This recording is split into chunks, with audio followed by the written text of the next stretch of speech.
Thank you for tuning into our podcast, Canal Days, What Life Was Like in the Industrial Connecticut River Valley of Massachusetts. I am your host, Carrie, and joining us today is Holyoke's very own local historian and creator of the historical tours of Greater Holyoke, Robert Como. He personally offers and leads public and private tours, as well as presentations of historical sites throughout communities in the state of Massachusetts. The communities he has chosen to focus on this year are Holyoke, Chicopee, South Hadley, and East Hampton, and also Granby and Amherst as well. His tours spotlight the local canals, reservoirs, cemeteries, churches, and various park streets and selected historical houses within each community. In today's episode, we'll be talking about the Feeding Hills Congregational Church, which is located in Agawam, Massachusetts. So, where are the church and parsonage located? Alright, so Feeding Hills is a precinct, and Agawam is a precinct, so it's a joint precinct system. And they both have to develop their own congregational churches, their own separate cemeteries, their own schools, and districts. And Meeting House often formed the center of the government too. So this Feeding Hills Congregational Church was the center of government in Feeding Hills. Very important. It's still very close to this absolute center. Now, its location is at 21 North Westfield Street, and the parsonage is at 35 North Westfield Street. And that is within about 100 yards or so of a very busy intersection of Feeding Hills. So they're very easy to find, almost impossible to miss these things. Now, what we're going to talk about today is the architectural style of both of these, and we're going to talk about the history of both of these, and we're going to talk about what they are in the present day, and they're still maintaining gorgeous shapes. And which architectural style are they in? Okay, so the church itself is in a federal style. You can guess that by looking at the half circle element it has in this gable. That's a sign of the federal style. And then if you look at the parsonage itself, the parsonage is in the Greek Revival style. That's usually very close to federal, except it'll have a front door on the gable side that sometimes has embedded columns, or they have a well-defined porch area. Okay, so these are both close to each other, and they're kept in great shape, both with white, black shutters. Both have beautiful both front appearances and side appearances as you walk around both of them. And really quick, before we continue with the rest of our interview, just to fill our listeners in, if you want to sign up for any of his various tours, you can check his website at holyokecanaltour.org, and you can sign up for private tours or any other inquiries if you email them directly at bobcat4214, capital B, at yahoo.com. And his tours make for fun educational outdoor activities for families and group parties. So getting back to our interview, tell us about their histories. Okay, the Meeting House, or the church that you see there now, the Feeding Hills Congregational Church, absolutely started somewhere else, very close to this area, but that was in 1762. Extremely long time ago. It was in part of Springfield at that point. Then became West Springfield around 1774. But in 1835, this next edition of the Feeding Hills Congregational Church was built, a little bigger than the last one. All right, so it's ancient considering the whole congregation of the people, 1762. But even what you're looking at, 1835, is very old for a church. Now, the parsonage to its right, or north, by a little bit, is from 1848. That means the minister probably lived in another building nearby. I think he lived closer to the intersection, which is towards the south. but they're still very old. That parsonage 1848 makes it a very old one. Now, another thing about its history that's very important, if you want to find more about this particular congregational church, its manuscript records are held at the Woods Museum of the Springfield Museums. They're probably in a well-maintained box and in order. And so if you want to go deeper into this someday, do that, please. And can you explain what they are like nowadays? Okay, what are they nowadays? Like you know, congregational churches are very apt to change with the times. And so nowadays it goes by a slightly different name, right? It's called United Church of Christ. And it's still mostly referred to as the Feeding Hills Congregational Church, but it takes on that name probably because it blended in with another congregational church around the area, and that's where it got the word United. All right, it still has a Mass 10 a.m., and it has a church school, which almost all Protestants will have that. And it probably also became very liberal because a lot of congregational churches have done that.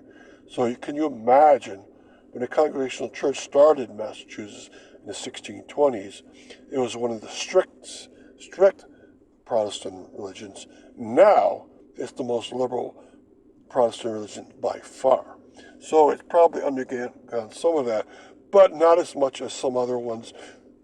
Congregational churches that are in big cities or near college campuses have changed even more drastically than this. And thank you, Robert, for educating us on your tours and historical topics of your expertise. And we want to thank our listeners for tuning in. Thank you for tuning into our podcast, Canal Days, What Life Was Like in the Industrial Connecticut River Valley of Massachusetts. I am your host, Carrie, and joining us today is Holyoke's very own local historian and creator of the historical tours of Greater Holyoke, Robert Comu. He personally offers and leads public and private tours, as well as presentations of historic sites throughout communities in the state of Massachusetts. Currently, the communities he has chosen to focus on this year are Holyoke, Chicopee, South Hadley, and East Hampton, and also Granby and Amherst as well. His tours spotlight the local canals, reservoirs, cemeteries, and churches, as well as various parks, streets, and selected historical houses within each community. In today's episode, we'll be discussing the Old Feeding Hills Cemetery, located in Agawam, Massachusetts. So where in Agawam is the Old Feeding Hills Cemetery located? Good question. So, Feeding Hills is a precinct, just like Agawam was a precinct, and they're still joined. And they each needed their own cemeteries because they were politically different from each other. They had their own churches, schools, cemeteries. And this Old Feeding Hills Cemetery is on South Westville Street, and in that village, and it's near a street or a lane called Shoemaker Lane, and thus its other name is, instead of the Old Feeding Hills Cemetery, it's also called the South Westfield Street Cemetery. Now, it used to be very close to a church, and it still is kind of close to a church, so we'll keep that in mind. And this was the major cemetery of Feeding Hills Precinct. And, for instance, the post office was close by, the Congregational Church, the retail stores, the schools were all close by within a quarter mile of the cemetery. So it wasn't a major part of town. Today we're going to learn about what church was nearby, who was the big-time reverend that ran the church and cemetery, and we're also going to learn about what the cemetery looks like or should look like also. Okay, so keep that in mind. It's a little different. And what churches are nearby in the community? All right. The Congregational Church is maybe about a third of a mile away. It used to be a little closer to it. And the Feeding Hills Congregational Church is its name. It's a very old church. It's been replaced a couple times. I think we're up to the third edition of it. Remember that Phelan Hills itself, as a precinct, is over 250 years old. All right, and so it served the Protestants of Phelan Hills. Now, another church that's nearby was the Phelan Hills Methodist Episcopal Church, which is even closer to the cemetery. And that's very important because this forms a village, and it was a village that are a lot of different denominations inside of it. And it almost had to be because all the other land of Phelan Hills was for farmland. And it stayed used as farmland for a very long time through its history. Okay, so you have a couple of really important churches nearby, and that's going to define what the cemetery should be looking like. And it's going to define who's buried towards the front. Okay. And really quick before we continue with the rest of our interview, just to fill our listeners in, if you want to find out more information or sign up for any of his various tours, you can check out his website at holyokecanaltour.org. And there you can find podcasts and videos of the stops along each of his tours, as well as photos and text of the historical sites throughout as well. And for other inquiries or to sign up for private tours, you can email him directly at bobcat4214, capital B, at yahoo.com. And his tours make for fun, educational, outdoor activities for families and group parties. So, getting back to our interview, who is the Reverend Sylvanus Griswold? All right. Wonderful name, huh? Well, he was a minister at the Agawam Congregational Church, the Phelan Hills Congregational Church, for 57 years, being the head minister. That's absolutely incredible. You know, most of these ministers have to go to college for the Protestant ministers for about 7 years. And that means the earliest he could have started being a minister is about 25 years old. And if you do the math on that, that means that he was very old when he gave up being a minister finally. Okay, now he has a very big limestone tablet tombstone with his wife Elizabeth, and it is fun to read his because if you can read it very well, because it's getting worn out, the really good part of it. So, what it says, though, Sylvanus Griswold, Reverend, born in Lyme, Connecticut, February 14th, 1733, ordained in the first pastor of the Congregational Church of this place, November 13th, 1762. So he's 28 or 29 years old. He died December 14th, 1819, and then it has a very small inscription below that. And he was a very popular minister in the Phelan Hills section. All right. And he was installed as a minister at a very young age. And his father was also a minister, George Griswold. And he was a minister in Lyme, Connecticut. All right, so he probably got his calling or his desire to go into that field from his father. Now, some of his brothers and sisters, his brothers, went to the Revolutionary War. I don't think Sylvanus Griswold went after it. And he would die in 1819 at age 86 in West Springfield. And essentially, he died in the Phelan Hills neighborhood in his home as a retired minister. But there was no Agawam or Phelan Hills officially until 1855. They were both precincts of West Springfield. So a nice history to read about. Very easy gravestone to find is right out the front middle. And can you describe to us the layout of the old Phelan Hills Cemetery? Yes, if you walk in, the cemetery is bisected, and you walk in and do the following. Look at the stones on your left-hand side. they all face in the correct direction. They're supposed to have the bodies on the east-west axis, and they probably do. Now look off to the right, and all the stones are facing as if they're on a north-south axis. And this is an old churchyard cemetery. You should have, pre-1775, all the bodies lined up so that if they rose at the resurrection, they would be facing towards the west. After 1775, they would have all the burials such that if they rose at the resurrection, be facing towards the east. The headstones, the very old ones, should face towards the east, and the ones after 1775, the inscription of the headstones should face towards the west. Now, that doesn't happen here on either side. And so what has happened is a superintendent, probably from about 1880 to 1910, a superintendent and his helpers went through and shifted around all the headstones. They should mostly be facing towards the west. But the ones on the right-hand side all face towards south. And the one on the left-hand side almost all face towards the east.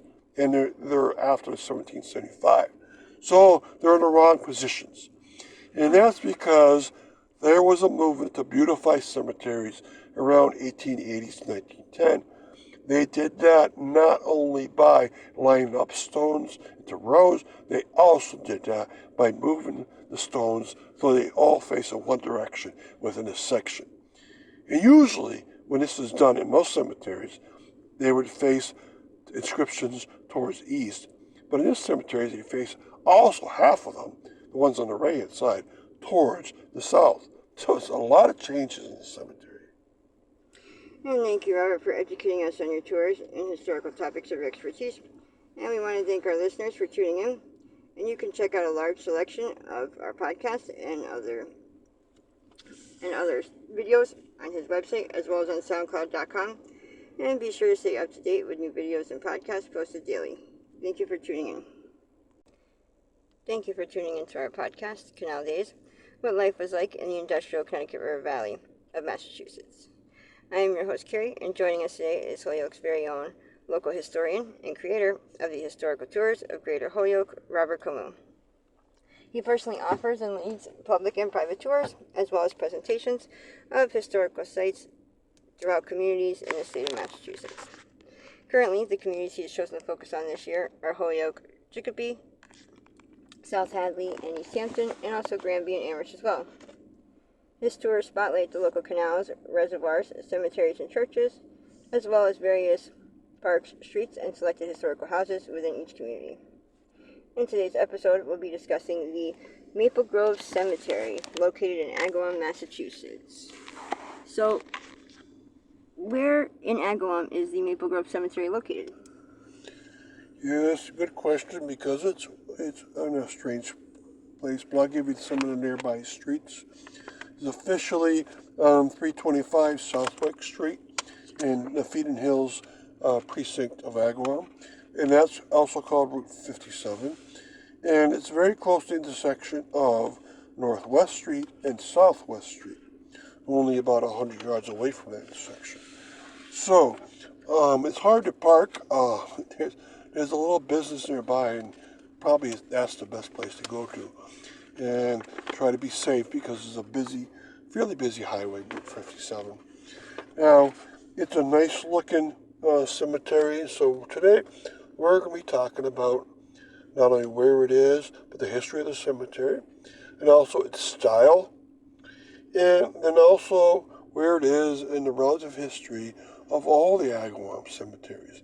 Now, Agawam and Feeding Hills are in a very peculiar situation because Feeding Hills and Agawam are both precincts. So it's not a village system. And most precincts end up breaking away from their mother town, and in the vast majority of cases in western Massachusetts. But you have here two precincts that stayed together. So you have Agawam and you have Feeding Hills, and they both have their old cemeteries. So there's a lot of old cemeteries in Agawam because of that given reason. So keep that in mind when I come up to this last question. And divulge to us the history of the cemetery. Okay, probably it's 1829 when the first burial was put inside.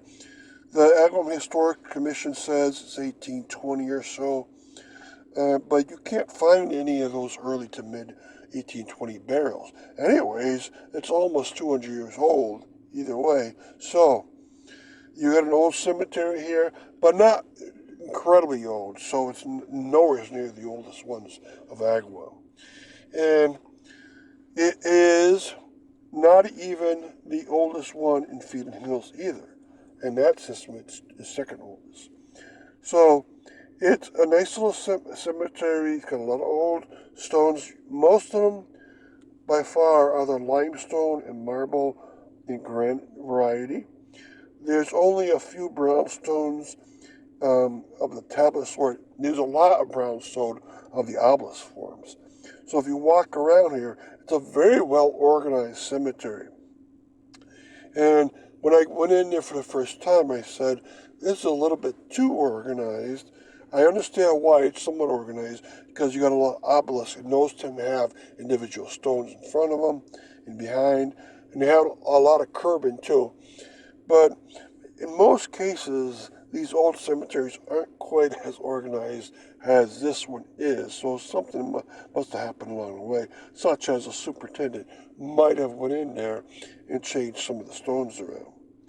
Now, I did know when I went in there, a lot of the gravestones had their tablet inscriptions point towards the north, but in old cemeteries pre-1855, you should have them on the east-west axis, and there's only a few that way. I think a few have been changed around here.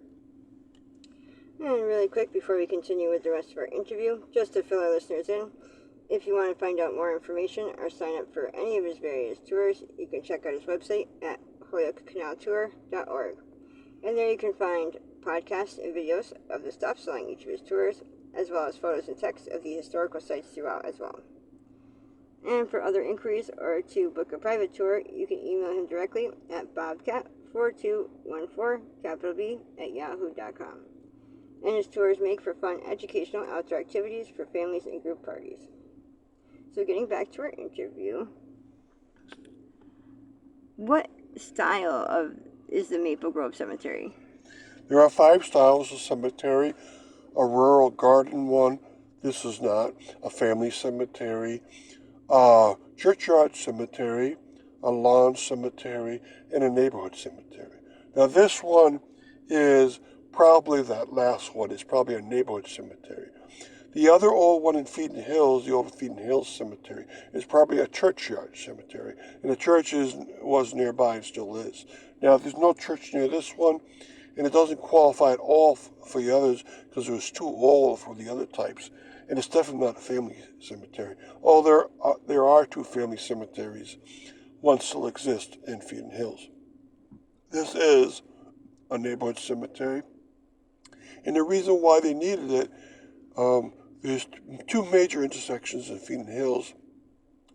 The one towards the east has the old Feeding Hills Cemetery, and that was close to the church. But this intersection, another mile and a half to the west, had a bunch more homes around it, and people started saying, oh, we can have our own cemetery here.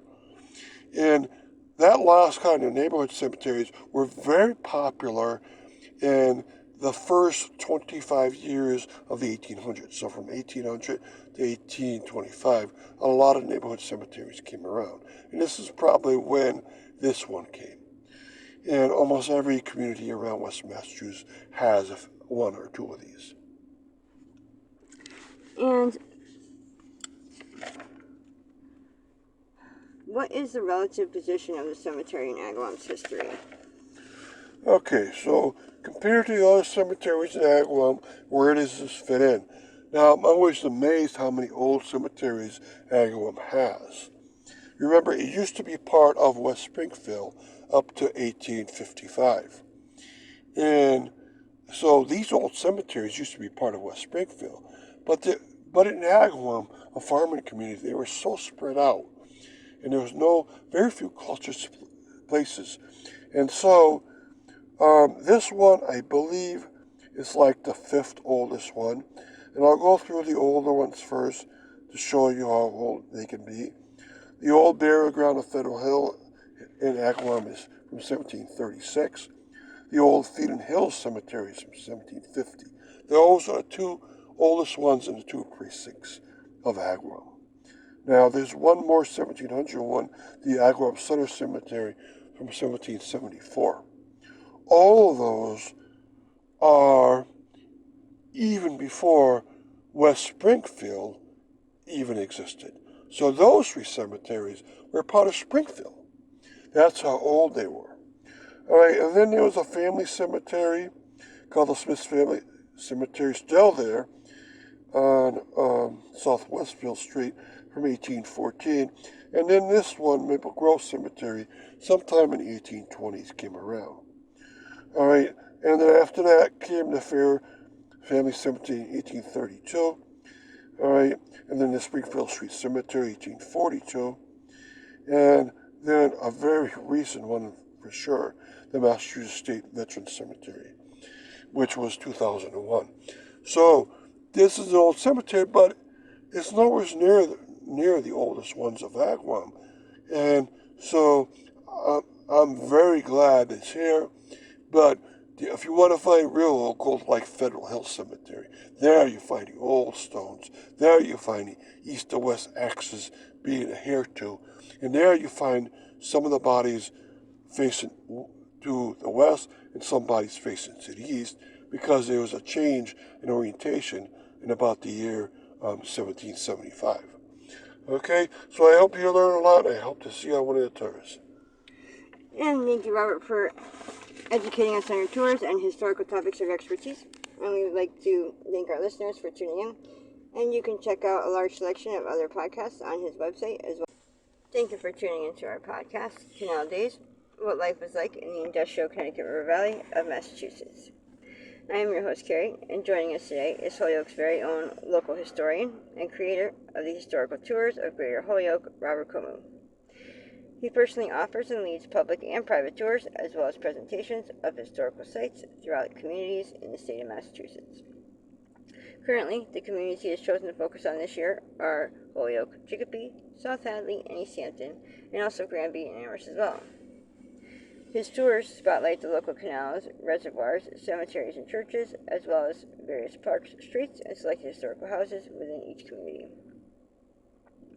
In today's episode, we'll be discussing the Anne Sullivan Memorial, located in Agawam, or Feeding Hills, Massachusetts. What is the latest memorial to Anne Sullivan, which is the newest?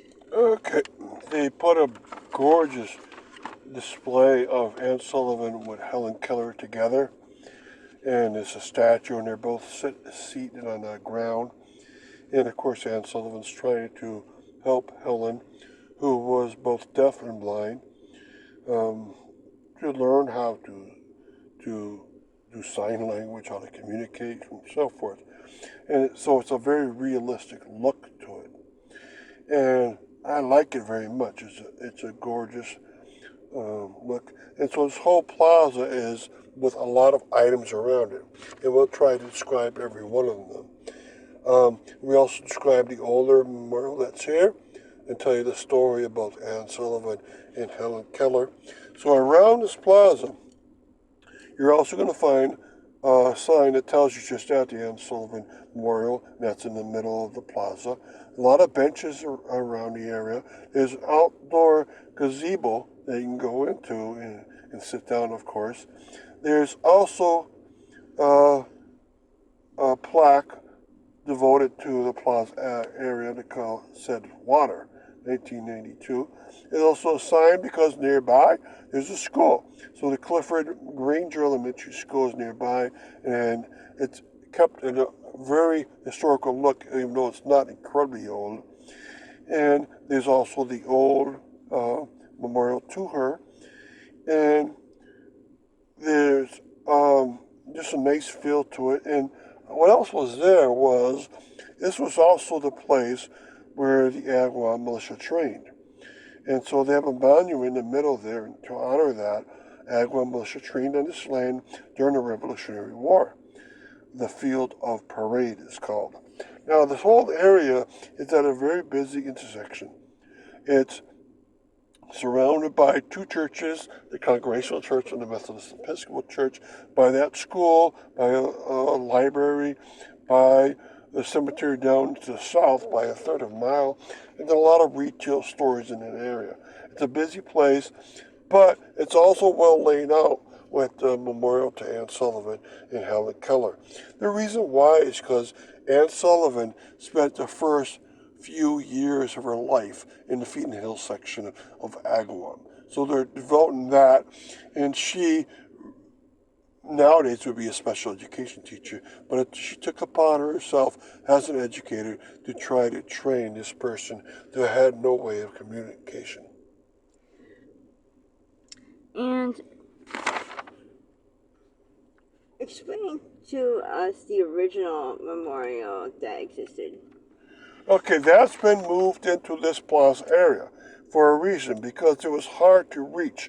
And it reads Anne Sullivan, 1866 to 1936, teacher of Helen Keller, heroic friend of the deaf and blind, native of the Feeding Hills. It has, it's in copper that has turned to a nice green patina, but there's a medallion inside of it of Anne Sullivan herself, and it's all on a big rock. This used to exist down near the old Feeding Hill Cemetery, only about 100 feet to the north of the cemetery, and nearby the Methodist Episcopal Church. Most people didn't know it was there, so they took it and they moved it into this plaza. So there's now a statue and a plaque devoted to Anne Sullivan. And that's wonderful. You can see both at once. Plus, you can also see the green where the militia trained. And that's important because 250 years ago was the start of the Revolutionary War. So a lot going on in this plaza. And really quick before we continue with the rest of our interview, just to fill our listeners in, if you want to sign up for any of his various tours or find out more information, you can check out his website at holyokecanaltour.org.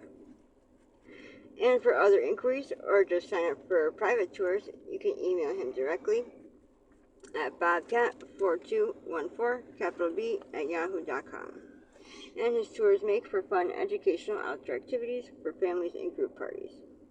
So getting back to our interview, tell us the story of Anne Sullivan. All right, Anne Sullivan, of course, was an educator that devoted her life to education, and of course, a lot of that to Helen Keller herself. And to get an education back then, you had to go to college deposit. All right, and she got an education herself, but why did she ever get interested in helping special education students?